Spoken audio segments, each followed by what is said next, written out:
ബംഗാളിൽ മുത്തശ്ശിക്കൊപ്പം ഉറങ്ങിക്കിടന്ന 4 വയസ്സുകാരെ തട്ടിക്കൊണ്ടുപോയി പീഡിപ്പിച്ച കേസിൽ മുത്തച്ഛൻ അറസ്റ്റിൽ. അതേസമയം പോലീസ് സ്റ്റേഷനിലെത്തിയപ്പോൾ പരാതി രജിസ്റ്റർ ചെയ്യാൻ ആദ്യം വിസമ്മതിച്ചതായും തുടർന്ന് ആശുപത്രി അധികൃതരും ശരിയായ രീതിയിൽ കേസ് കൈകാര്യം ചെയ്തില്ലെന്നും കുടുംബം ആരോപിക്കുന്നു. ബലാത്സംഗത്തിനിരയാക്കിയ പിഞ്ചു കുഞ്ഞിനെ സമീപത്തോടയിൽ ഉപേക്ഷിക്കുകയായിരുന്നു. രക്തത്തിൽ കുളിച്ച നിലയിലാണ് ഈ കുഞ്ഞിനെ നാട്ടുകാർ കണ്ടത്.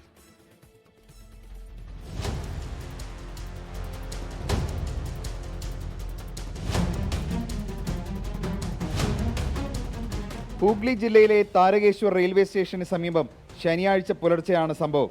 മുത്തശ്ശിക്കൊപ്പം ഉറങ്ങിക്കിടന്ന കുഞ്ഞിനെ 4 മണിയോടെയാണ് തട്ടിക്കൊണ്ടുപോയി പീഡിപ്പിച്ചത്. പകൽ 11 മണിയോടെയാണ് ഓടയ്ക്ക് സമീപം രക്തത്തിൽ കുളിച്ച് അവശനിലയിൽ കുഞ്ഞിനെ കണ്ടെത്തിയത്.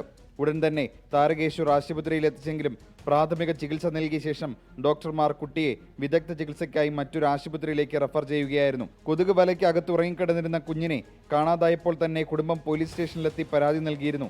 എന്നാൽ പോലീസ് കേസ് രജിസ്റ്റർ ചെയ്യാൻ ആദ്യം വിസമ്മതിച്ചതായും തുടർന്ന് ആശുപത്രി അധികൃതരും ശരിയായ രീതിയിൽ കേസ് കൈകാര്യം ചെയ്തില്ലെന്നും കുടുംബം ആരോപിച്ചു. സംഭവത്തിൽ പശ്ചിമ ബംഗാൾ സർക്കാരിനെയും പോലീസിനെയും പ്രതിപക്ഷം ശക്തമായി വിമർശിച്ചു. സംസ്ഥാനത്തെ ക്രമസമാധാന നില തകർന്നതായും പോലീസ് കുറ്റകൃത്യങ്ങൾ ഒതുക്കാൻ ശ്രമിക്കുകയാണെന്നും പ്രതിപക്ഷ നേതാവ് സുവേന്ദു അധികാരി ആരോപിച്ചു. സംഭവത്തെ തുടർന്ന് പ്രതിഷേധം ശക്തമായതോടെയാണ് പോലീസ് കൂടുതൽ നടപടികൾ സ്വീകരിച്ചതെന്നാണ് റിപ്പോർട്ട്. കുട്ടിയുടെ ആരോഗ്യനില ഗുരുതരമായി തുടരുകയാണ്. ഗുഹ്യഭാഗങ്ങളിലടക്കം കുട്ടിക്ക് പരിക്കേറ്റിട്ടുണ്ട്. കേസിൽ അറസ്റ്റിലായ മുത്തശ്ശനെ പോലീസ് ചോദ്യം ചെയ്തു വരികയാണ്.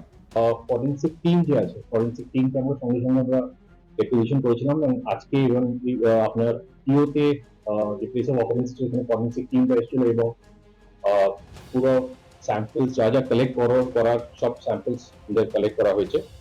24 ഡൽഹി. ലോകത്തെവിടെയായാലും ഏത് സമയത്തും 24 വാർത്തകളും ഓഗ്മെന്റഡ് റിയാലിറ്റി പാക്കേജുകളും എക്സ്പ്ലെയിനറുകളും വിശദമായി കാണാൻ ഞങ്ങളുടെ യൂട്യൂബ് ചാനൽ നിങ്ങൾക്ക് സബ്സ്ക്രൈബ് ചെയ്യാം.